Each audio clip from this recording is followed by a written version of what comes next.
الحمد لله رب العالمين نحمده ونستعينه ونؤمن به ونتوكل عليه ونعوذ بالله من شرور أنفسنا ومن سيئات أعمالنا من يهد الله فلا مضل له ومن يضلل فلا هادي له وأشهد أن لا إله إلا الله وحده لا شريك له وأشهد أن محمدا عبده ورسوله اللهم صل على محمد وعلى آل محمد كما صليت على إبراهيم وعلى آل إبراهيم وبارك على محمد وعلى آل محمد كما باركت على إبراهيم وعلى آل إبراهيم إنك حميد مجيد أما بعد فإن خير الحديث كتاب الله وخير الهدي هدي محمد صلى الله عليه وسلم وشر الأمور محدثاتها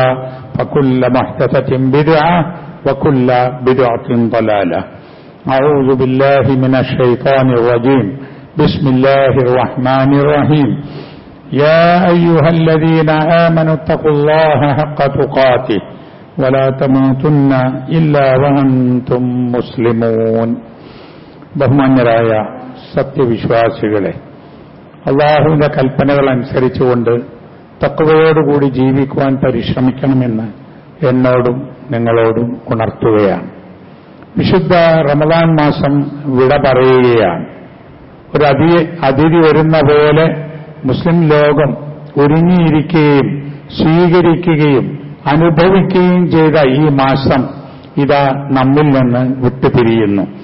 Arabian രാജ്യങ്ങളിലൊക്കെ ജുമാ ഖുത്ബകളിൽ അറബി ഭാഷയിൽ നടത്തുന്ന ജുമാ പ്രസംഗങ്ങളിൽ പലരും പറയാറുണ്ട്, അസ്സലാമു അലൈക യാ ഷഹ്റ റമളാൻ, അസ്സലാമു അലൈക യാ ഷഹ്റ റമളാൻ, അല്ലയോ റമളാൻ മാസമേ താങ്കൾക്ക് സലാം.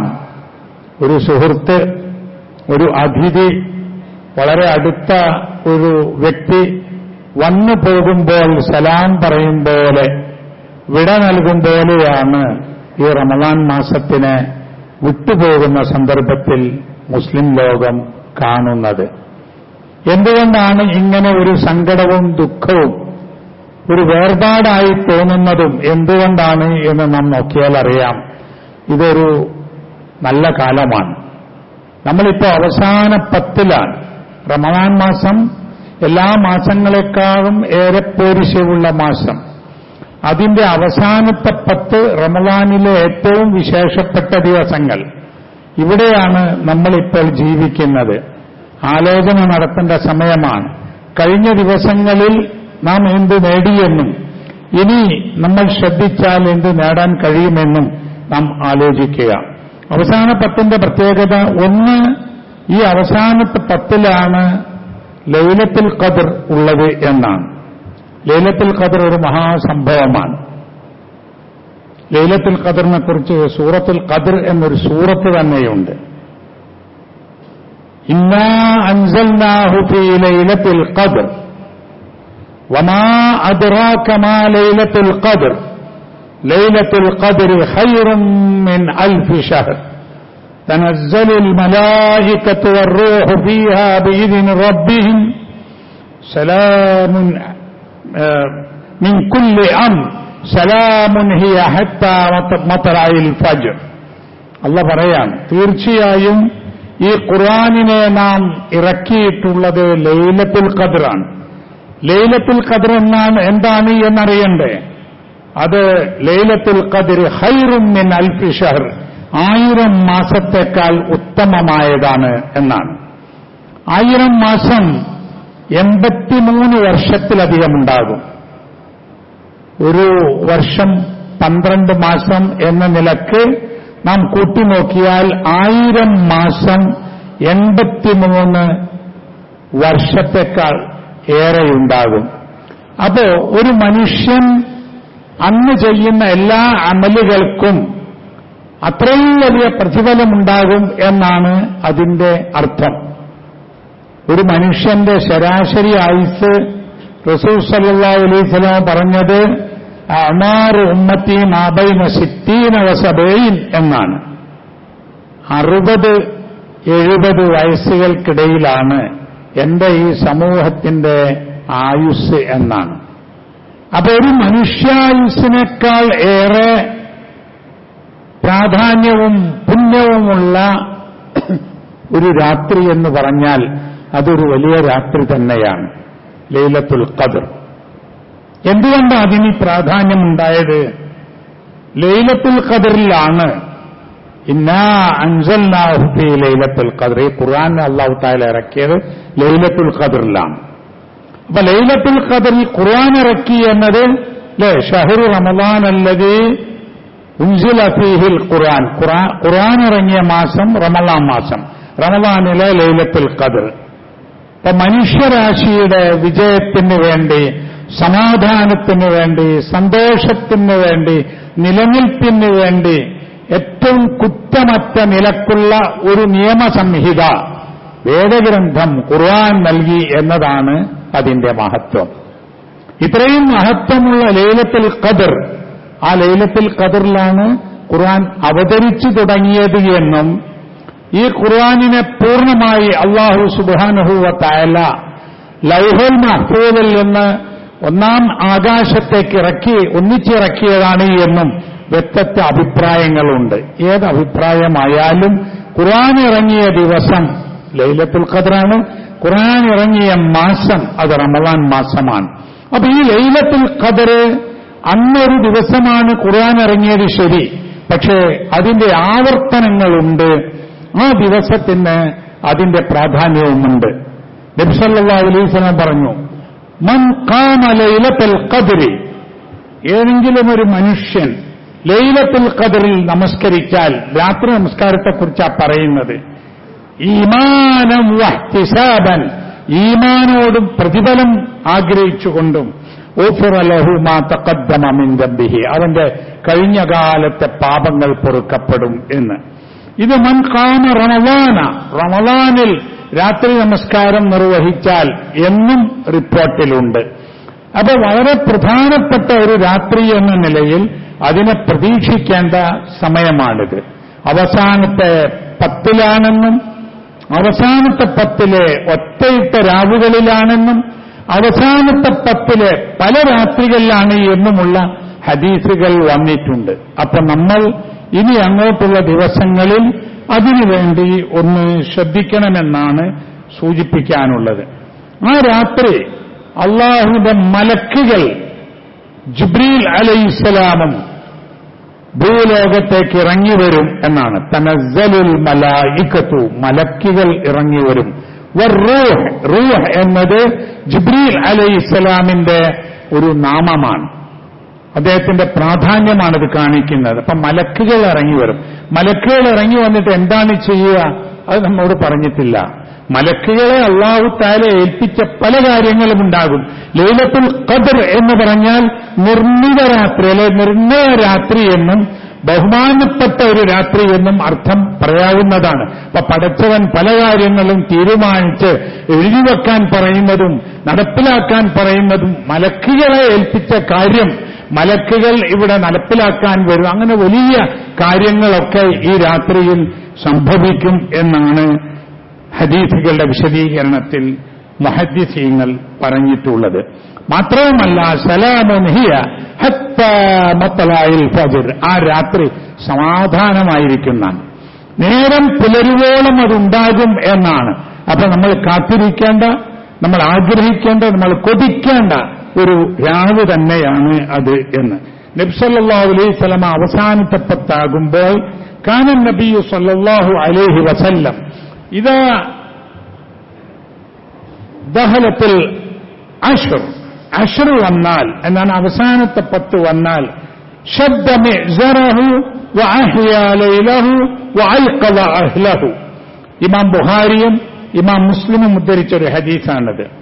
അവസാനത്തെ 10 ശബ്ദ മിഅ്സറഹു, തന്റെ അരയുടുപ്പ് മുറുക്കി ഉടുക്കും എന്ന്. മുണ്ട് മുറുക്കി ഉടുക്കുക എന്ന് പറയില്ലേ, അതിന് 2 അർത്ഥമുണ്ട്. ഒരർത്ഥം ഒരുങ്ങുക എന്നാണ്, ഒരുങ്ങുക. മറ്റൊരർത്ഥം ഭാര്യാഭർത്തൃ ലൈംഗിക ബന്ധത്തിൽ നിന്ന് വിട്ടുനിൽക്കുക എന്നാണ്. ഈ അവസാന 10 ഇബാദത്ത് തന്നെ ഇപ്പൊ എഅ്തികാഫും മറ്റൊക്കെ ഉണ്ടാകുമല്ലോ. വഅഹ്യാ ലൈലഹു, രാത്രിയെ ഹയാത്താക്കും. ഉറങ്ങാതെ ദിക്റും ദുആവും സലാത്തും ഖുർആനോത്തും തറാവീ നമസ്കാരവും എല്ലാമായിരിക്കും. വഅഹ്യാ വഅയ്ഖള അഹ്ലഹു, തന്റെ അഹ്ലിനെ കുടുംബത്തിനെ വിളിച്ചുണർത്തി നിസ്കരിക്കാനും ഖുർആനോദാനും ദിക്റ് ചൊല്ലാനും ദുആ ചെയ്യാനും ഒക്കെ പറയും എന്നർത്ഥം. അപ്പോൾ രാത്രിയിൽ ധാരാളമായി നമ്മൾ ഇബാദത്തിലും ദുആയിലും ആവേണ്ടതുണ്ട്. കാന റസൂലുള്ളാഹി സ്വല്ലല്ലാഹു അലൈഹി വസല്ലം യജ്തഹിദു ഫിൽ അശ്ർ, റസൂൽ സ്വല്ലല്ലാഹു അലൈഹി വസല്ലം ഈ അവസാനത്തെ പത്തിൽ കൂടുതലായി പരിശ്രമിക്കുമായിരുന്നു. അത് വളരെ കൂടുതലായി. അന്ന് അൽ അശ്റുൽ അവാഖിറിൽ മാ ലാ യജ്തഹിദു ഫി ഗൈരി, മറ്റ് ദിവസങ്ങളിലുള്ളതിനേക്കാളേറെ കൂടുതലായി ഈ അവസാന പത്തിൽ നബി സല്ലല്ലാഹു അലൈഹി വസല്ലമ ശ്രദ്ധിക്കുമായിരുന്നു, പരിശ്രമിക്കുമായിരുന്നു എന്നതാണ്. അപ്പൊ നാം ശ്രദ്ധിക്കേണ്ട കാര്യം, നമ്മൾ നോമ്പിലാണല്ലോ, ഇവിടുന്ന് അങ്ങോട്ടുള്ള ദിവസങ്ങൾ മതി. ഇവിടുന്ന് അങ്ങോട്ടുള്ള ദിവസങ്ങൾ നമ്മൾ കരുതിയാൽ, ശ്രദ്ധിച്ചാൽ, ജാഗ്രത പുലർത്തിയാൽ നമുക്ക് പലതും നേടിയെടുക്കാൻ കഴിയും. ഒന്ന്, നോമ്പെടുക്കുന്നത് വളരെ നല്ല നോമ്പായിരിക്കണം. നമ്മളില്ലേ സാധനങ്ങളൊക്കെ ക്വാളിറ്റിയുള്ള സാധനം, കേടുപാടില്ലാത്ത സാധനം, നശിക്കാത്ത സാധനം, അങ്ങനെ നല്ല നോമ്പ് എന്ന് പറഞ്ഞാൽ നല്ല നിയ്യത്തോടുകൂടി, അള്ളാഹുവിനോടുള്ള തൃപ്തിയോടുകൂടി, അള്ളാഹു തആല ഇത് സ്വീകരിക്കണമെന്ന ആഗ്രഹത്തോടുകൂടി, ഇതിന് യാതൊരു ദോഷവും പറ്റാതിരിക്കാൻ ശ്രദ്ധിച്ചുകൊണ്ട്, സംസാരം ശ്രദ്ധിച്ചുകൊണ്ട്, പെരുമാറ്റങ്ങൾ ശ്രദ്ധിച്ചുകൊണ്ട്, മനസ്സിനെ നന്നാക്കിക്കൊണ്ട് നല്ല വിലയുള്ള, നല്ല നിലവാരമുള്ള, നല്ല ക്വാളിറ്റിയുള്ള നോമ്പായി മാറാൻ നോക്കുക. മറ്റൊന്ന്, ഈ റമദാൻ മാസത്തിൽ കൂടുതലായി നമ്മൾ പള്ളിയിൽ ബന്ധപ്പെടുക, പള്ളിയുമായി. അതാണ് എഅ്തികാഫ്. എപ്പോൾ പള്ളിയിൽ വന്നിരിക്കുന്നതും പുണ്യമാണ്. പള്ളിയിൽ വന്നിരിക്കുന്ന റജുലുൻ മുഅല്ലഖുൻ ഖൽബുഹു ബിൽ മസാജിദ്, പള്ളികളുമായി ഹൃദയബന്ധം സ്ഥാപിച്ച മനുഷ്യന് അല്ലാഹു തആല അന്ത്യദിനത്തിൽ മറ്റൊരു തണലുമില്ലാത്ത ദിവസം പ്രത്യേകം തണൽ നൽകും. 7 വിഭാഗം ആളുകൾക്ക് ഒരു വിഭാഗം അതാണ് പള്ളിയുമായി ഹൃദയബന്ധം. എഅ്തികാഫിന്റെ പൂർണ്ണരൂപം അവസാനത്തെ 10 ദിവസം റമളാനിൽ രാത്രിയും പകലും പള്ളിയിൽ കഴിയലാണ്. അതാണ് അതിന്റെ ഏറ്റവും പൂർണ്ണരൂപം. എന്നാൽ ഒരാൾക്ക് പകൽ മാത്രമാണ് വന്ന് പള്ളിയിൽ താമസിക്കാൻ കഴിയുക, ഒരാൾക്ക് രാത്രി മാത്രമാണ് വരാൻ കഴിയുക, ഒരാൾക്ക് ഒരു ദിവസമാണ്, ചില സമയങ്ങളാണ് എങ്കിൽ പണ്ഡിതന്മാർ പറയുന്നത് അതൊക്കെ പുണ്യകരമാണ്, അതൊക്കെ എഅ്തികാഫുമാണ്. പക്ഷെ പൂർണ്ണതയാണ് 10 ദിവസം എന്ന് പറഞ്ഞത്. അപ്പോൾ എത്രയോ ആളുകൾ നമ്മുടെ പള്ളികളിലൊക്കെ പകൽ ജോലിക്ക് പോകുന്നവരും അധ്വാനിക്കുന്നവരും രാത്രിയിൽ വന്നിരിക്കാറുണ്ട്, ചിലർ പകല് വന്നിരിക്കാറുണ്ട്. അതൊക്കെ നല്ലതാണ് എഅ്തികാഫ്. പിന്നെ ഞാൻ പറഞ്ഞല്ലോ, സലാത്തുൽ രാത്രി നമസ്കാരം, ഖിറാഅത്തുൽ ഖുർആൻ ഓതല്, സദഖ ചെയ്യല്, അതും ഈ റമദാനിൽ വളരെ പുണ്യം കൂടുതലുള്ളതാണ്. സിലത്തുർ റഹ്മ, കുടുംബബന്ധം പുലർത്തൽ. കുടുംബബന്ധം പുലർത്തുക എന്നത് ഒരു വലിയ അമലാണ്. കുടുംബബന്ധം തകർക്കുക എന്നത് വലിയ കുറ്റവുമാണ്. കുടുംബബന്ധം തകർക്കുന്നവനെ അല്ലാഹു തആല കാരുണ്യത്തിന്റെ നോട്ടം നോക്കില്ല എന്ന് ഹദീസിൽ വന്നിട്ടുണ്ട്. അപ്പൊ ഈ റമദാനിൽ നമ്മൾ എന്ത് ചെയ്യണമെന്നറിയോ? എല്ലാവർക്കും ഉണ്ടാകും കുടുംബബന്ധം തകരാറായ അവസ്ഥ. പലരും മാതാപിതാക്കളും മക്കളും ജ്യേഷ്ഠനും അനുജനും അല്ലെങ്കിൽ ആങ്ങളെയും പെങ്ങളും ഒക്കെ അങ്ങോട്ടും ഇങ്ങോട്ടും ചില്ലറ കാര്യത്തിന് തെറ്റിപ്പോയവരുണ്ടാകും, പിണങ്ങി നിൽക്കുന്നവരുണ്ടാകും, സംസാരിക്കാൻ പാടില്ലാത്തത് സംസാരിച്ചു പോയവരുണ്ടാകും. പലതും അത് മുഴുവനും ദുനിയാവിന്റെ കാര്യത്തിലായിരിക്കും, ആഖിറത്തിന്റെ കാര്യത്തിലല്ല അധികവും സംഭവിക്കുക. അപ്പൊ നമ്മൾ എന്ത് ചെയ്യണമെന്നറിയോ? നമ്മളാണ് അതിന് താല്പര്യം എടുക്കേണ്ടത്. ഞാനാണ് തെറ്റിയതെങ്കിൽ എന്റെ ബന്ധപ്പെട്ട ഒരാളോട്, മക്കളോടോ പെങ്ങളോടോ ജ്യേഷ്ഠനോടോ അനുജനോടോ ഞാനാണ് തെറ്റിയതെങ്കിൽ ഞാനാണ് തീരുമാനിക്കേണ്ടത്. ഇത് റമദാൻ മാസമല്ലേ, നമ്മളൊക്കെ മരിച്ചു പോകേണ്ടവരല്ലേ, നമുക്ക് നമ്മുടെ കുറ്റം അല്ലാഹു തആല പുറത്തു തരേണ്ടതല്ലേ. അതുകൊണ്ട് തെറ്റ് ചെയ്തത് അവനാണെങ്കിലും അവളാണെങ്കിലും ശരി, ഞാൻ വിട്ടുമാപ്പാക്കി കൊടുക്കുന്നു, എനിക്കതൊന്നൊരു വിഷയമല്ല എന്ന നിലക്ക് നമ്മൾ മനസ്സിനെ ശുദ്ധീകരിക്കുകയും അല്ലാഹുവിനോട് ദുആ ചെയ്തുകൊണ്ട് ആരോടാണോ തെറ്റിയത് ആ ആളെ പോയി കണ്ട് സലാം പറഞ്ഞ് ദുആ ചെയ്യണട്ടോ എന്നൊക്കെ ഒന്ന് പറഞ്ഞ് കൈകൊടുത്ത് പോന്നാൽ ഈ റമദാൻ നമുക്ക് വലിയ ഒരു നേട്ടമായിരിക്കും. അപ്പം കുടുംബബന്ധം പുലർത്തുക, അതിന് ആവശ്യമായ വിട്ടുവീഴ്ച ചെയ്യുക എന്ന് നാം പ്രത്യേകം ശ്രദ്ധിക്കണം. അവസാനത്തെ 10 ലൈലത്തുൽ ഖദ്റൊക്കെ വരാനുണ്ടല്ലോ. ഈ സമയത്ത് നമ്മൾ എന്താ ദുആ ചെയ്യേണ്ടത് എന്ന് ആയിഷ ബീവി റളിയല്ലാഹു അൻഹാ റസൂൽ സല്ലല്ലാഹു അലൈഹി വസല്ലമയോട് ചോദിച്ചു. റസൂൽ പറഞ്ഞു, അല്ലാഹുമ്മ ഇന്നക അഫുവ്വൻ തുഹിബ്ബുൽ അഫ്വ ഫഅഫു അന്നി എന്ന ദുആ ചെയ്തോളാൻ. അല്ലാഹുമ്മ ഇന്നക അഫ്വൻ, അല്ലാഹുവേ നീ മാപ്പ് ചെയ്യുന്നവനാണ്, തുഹിബ്ബുൽ അഫ്വ മാപ്പ് ചെയ്യാൻ ഇഷ്ടപ്പെടുന്നവനാണ്, ഫഅഫു അന്നി അതുകൊണ്ട് എനിക്ക് മാപ്പ് ചെയ്യണമേ എന്ന് പറഞ്ഞാൽ തെറ്റുകുറ്റങ്ങൾ സംഭവിച്ച ആളുകൾക്ക് അത് വിട്ടുകൊടുക്കുന്ന, പുറത്തുകൊടുക്കുന്ന, മാപ്പ് ചെയ്യുന്ന അല്ലാഹുവേ, മാപ്പ് ചെയ്യാൻ ഇഷ്ടപ്പെടുന്ന അല്ലാഹുവേ, എന്റെ തെറ്റുകുറ്റങ്ങളും കുറവുകളും പോരായ്മകളും എനിക്ക് മാപ്പ് ചെയ്യണമേ. അതാണ് അല്ലാഹുമ്മ ഇന്നക അഫുവ്വുൻ തുഹിബ്ബുൽ അഫ്വ ഫഅഫു അന്നി എന്ന ദുആയുടെ അർത്ഥം. ഇത് നമ്മളൊക്കെ പറയും. പക്ഷെ പറയുമ്പോ നമ്മൾ ആവശ്യപ്പെടുന്നത് അള്ളാഹിനോട് നമ്മൾ ചെയ്തു പോയ, നമുക്ക് സംഭവിച്ചു പോയ തെറ്റുകുറ്റങ്ങൾ, കുറവുകൾ മാപ്പാക്കി തരണേന്നാണ്. അത് വിട്ടുപുറത്ത് തരണേന്നാണ്. ശരി, അങ്ങനെ പറയുന്ന നമ്മളോടൊരാൾ ചെയ്ത തെറ്റ്, പോരായ്മകൾ അല്ലെങ്കിൽ മോശമായ പ്രവർത്തനങ്ങൾ, വാക്ക് അത് വിട്ടുകൊടുക്കാൻ തയ്യാറുണ്ടോ? അത് തയ്യാറില്ലെങ്കിൽ പിന്നെ നമുക്ക് അള്ളാഹ് പുറത്തു തരണമെന്ന് പറയാനുള്ള യോഗ്യത എന്താ? എന്നോട് തെറ്റുകുറ്റങ്ങൾ ചെയ്ത, മോശമായത് പ്രവർത്തിച്ച ആൾക്ക് ഞാൻ വിട്ടുകൊടുക്കുന്നില്ല എങ്കിൽ പിന്നെ ഞാൻ എന്തിന് അള്ളാഹുവിനോട് പറയണം എനിക്ക് സംഭവിച്ച തെറ്റുകുറ്റങ്ങൾ പടച്ചവനെ പുറത്തു തരണം? അതിന് യോഗ്യതയില്ലല്ലോ. അപ്പൊ അതും നമ്മുടെ ഈ ദുആ സ്വീകരിക്കപ്പെടുന്നതിന് നാം ശ്രദ്ധിക്കേണ്ട ഒരു കാര്യമാണ്. ദുആ നമ്മുടെ വലിയൊരു ആയുധമാണ്. ദുആ എന്ന് പറയുന്നത് നിലനിൽപ്പിന്റെ ആധാരമാണ്. ദുആ ഇല്ലാത്തവനെ സംബന്ധിച്ചിടത്തോളം അവന് അങ്കലാപ്പുകളായിരിക്കും. ദുആ ചെയ്യുന്ന മനുഷ്യന് ഞാൻ എന്റെ റബ്ബിനോട് പറഞ്ഞിട്ടുണ്ട് എന്ന നിലക്കുള്ള ഒരു സമാധാനവും ഉണ്ടായിരിക്കും. ദുആയുടെ ഒരു പ്രധാന കാര്യം എന്താണെന്നറിയാം? അള്ളാഹിനോട് ദുആ ചെയ്യാൻ പാടുള്ളൂ എന്നുള്ള, അത് വളരെ പ്രധാനപ്പെട്ടതാ. ഇയ്യാക നഅ്ബുദു വ ഇയ്യാക നസ്തഈൻ വഇദാ സഅൽത ഫസ്അലില്ലാഹ് ഫഇദാ സ്തഅൻത ഫസ്തഈൻ ബില്ലാഹ്. അല്ലാഹുവേ, നിന്നെ മാത്രം ഞങ്ങൾ ആരാധിക്കുന്നു, നിന്നോട് മാത്രം ഞങ്ങൾ സഹായം ചോദിക്കുന്നു. അതുപോലെ തന്നെ നിങ്ങൾ ചോദിക്കുമ്പോൾ അള്ളാഹിനോട് ചോദിക്കുക, നിങ്ങൾ സഹായം തേടുന്നു അള്ളാഹിനോട് സഹായം തേടുക. ഇതൊക്കെയാണ് നമുക്ക് ഖുർആനും ഹദീസും ഒക്കെ നമ്മെ പഠിപ്പിച്ചു തരുന്ന കാര്യം. അപ്പോൾ ദുആ ചെയ്യുന്നത് അള്ളാഹിനോട് മാത്രമായിരിക്കണം. പല ആളുകൾക്കും ആ വ്യത്യാസം മനസ്സിലാകാത്തതുകൊണ്ട് അള്ളാഹിനോടും ദുആ ചെയ്യും, അല്ലാത്തവരോടും ദുആ ചെയ്യും. അള്ളാഹിന്റെ കൂലി കിട്ടാൻ വേണ്ടി മക്കത്തേക്ക് ഹജ്ജിന് പോകും, അല്ലാത്തവരടുത്തുനിന്ന് പ്രതിഫലം കിട്ടാൻ വേണ്ടി വേറെ പല സ്ഥലത്തേക്കും തീർത്ഥാടനം നടത്തും. അത് ലാ ഇലാഹ ഇല്ലല്ലാഹ് എന്ന കലിമക്കെതിരാണ്. നമ്മുടെ ദുആ അത് മലീമസമായി പോകാൻ കാരണം ആവുന്നതാണ്. നബി സല്ലല്ലാഹു അലൈഹി വസല്ലമയുടെ ദുആ നമുക്ക് കാണാൻ സാധിക്കും. ഏറ്റവും അധികം റസൂൽ ചെയ്ത ദുആ ഏതാണെന്നറിയോ?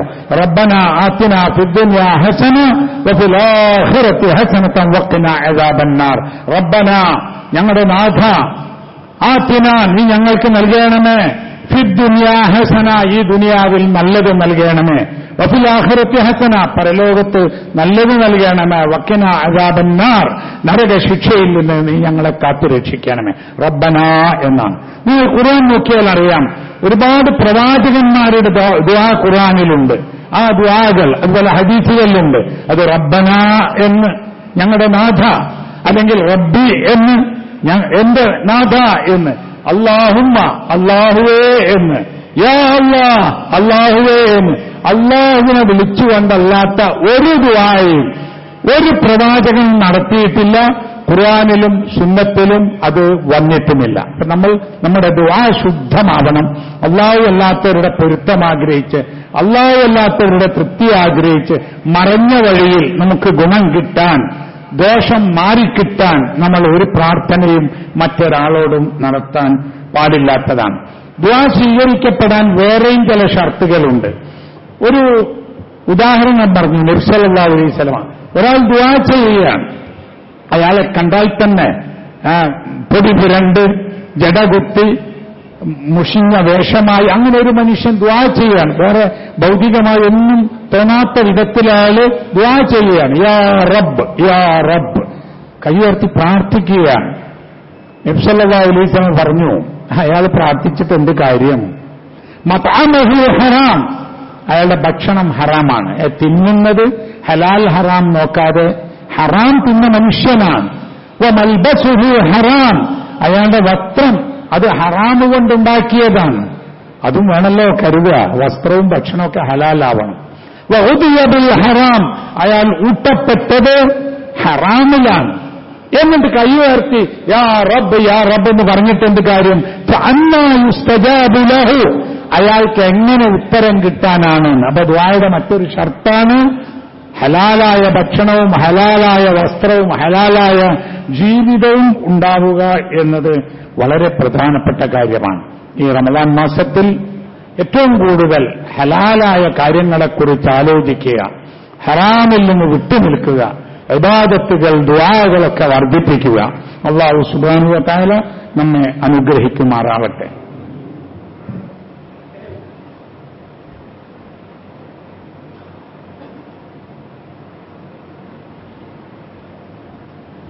അൽഹംദുലില്ലാഹി റബ്ബിൽ ആലമീൻ വൽആഖിബത്തു ലിൽമുത്തഖീൻ വസല്ലല്ലാഹു അലാ നബിയ്യിഹിൽ കരീം വഅലാ ആലിഹി വസഹ്ബിഹി അജ്മഈൻ. ഇത്തഖുല്ലാഹ ഇബാദല്ലാഹ്, അല്ലാഹുവിന്റെ വിധിവിലക്കുകൾ സൂക്ഷിച്ച് ജീവിക്കണമെന്ന് വീണ്ടും ഉണർത്തുകയാണ്. അല്ലാഹു സുബ്ഹാനഹു വ തആല നമുക്ക് നൽകിയിട്ടുള്ള ഈ സുവർണാവസരം ഇബാദത്തുകൾ കൊണ്ട്, ദുആകൾ കൊണ്ട്, സൽക്കർമ്മങ്ങൾ കൊണ്ട് സമ്പന്നമാക്കാൻ നാം എല്ലാവരും ശ്രദ്ധിക്കുക. ആളുകളോട് വിട്ടുവീഴ്ച ചെയ്തും നല്ല വാക്കുകൾ സംസാരിച്ചും നല്ല പ്രവർത്തനങ്ങൾ ചെയ്തും ഉദാരമായി ദാനധർമ്മങ്ങളിൽ ഏർപ്പെട്ടും ഇനിയുള്ള ദിവസങ്ങൾ സജീവമാക്കുവാൻ ശ്രദ്ധിക്കുക. അല്ലാഹു നമ്മെ എല്ലാവരെയും അനുഗ്രഹിക്കുമാറാവട്ടെ. മുസ്ലിം ലോകത്ത് അനുഭവപ്പെടുന്ന പ്രയാസങ്ങൾ, യുദ്ധങ്ങൾ, അക്രമങ്ങൾ, അല്ലാഹുവേ അതെല്ലാം വമ്പിച്ച നാശനഷ്ടങ്ങൾ ഈ സമുദായത്തിനും ലോകത്തിനും ഉണ്ടാക്കുന്നതാണ്. ആ പ്രയാസങ്ങളിൽ നിന്ന് ഈ സമുദായത്തെയും മുഴുവൻ മനുഷ്യരെയും നീ കാത്ത് രക്ഷിക്കണമേ. അല്ലാഹുവേ ഞങ്ങളിൽ നിന്ന് വന്നു പോകുന്ന തെറ്റുകുറ്റങ്ങൾ ഞങ്ങൾക്ക് വിട്ടുപുറത്ത് മാപ്പാക്കി തരണമേ. ഞങ്ങളിൽ നിന്ന് മരണപ്പെട്ടു പോയ ആളുകൾക്ക് മഗ്ഫിറത്ത് നൽകി അനുഗ്രഹിക്കണമേ. രോഗങ്ങൾ മൂലം മറ്റ് ശാരീരികവും മാനസികവും സാമ്പത്തികവുമായ പ്രയാസങ്ങൾ മൂലവും കഷ്ടപ്പെടുന്ന ആളുകളുടെ എല്ലാ പ്രയാസങ്ങളെയും കഷ്ടപ്പാടുകളെയും രോഗങ്ങളെയും നീ മാറ്റിത്തരണമേ. ഇസ്ലാമും മുസ്ലിം സമൂഹം അനുഭവിക്കുന്ന പ്രയാസങ്ങൾ തരണം ചെയ്യാനുള്ള ഈമാനും ശക്തിയും നൽകി സമൂഹത്തെ അനുഗ്രഹിക്കണമേ. ലോകത്തുള്ള എല്ലാ മനുഷ്യർക്കും സമാധാനത്തോടുകൂടി ജീവിക്കുവാനുള്ള സൗകര്യം നൽകി അനുഗ്രഹിക്കണമേ. അല്ലാഹുമ്മ ഗ്ഫിർ ലിൽ മുഅ്മിനീന വൽ മുഅ്മിനാത്ത് വൽ മുസ്ലിമീന വൽ മുസ്ലിമാത്ത് الأحياء منهم والأموات إنك مجيب الدعوات يا قاضي الحاجات. ربنا تقبل منا إنك أنت السميع العليم وتب علينا إنك أنت التواب الرحيم. ربنا يا غافر المذنبين اللهم أعز الإسلام والمسلمين. ربنا هب لنا من أزواجنا وذرياتنا قرة أعين واجعلنا للمتقين إماما. ربنا آتنا في الدنيا حسنة وفي الآخرة حسنة وقنا عذاب النار. وصلى الله على نبينا محمد وعلى آله وصحبه أجمعين.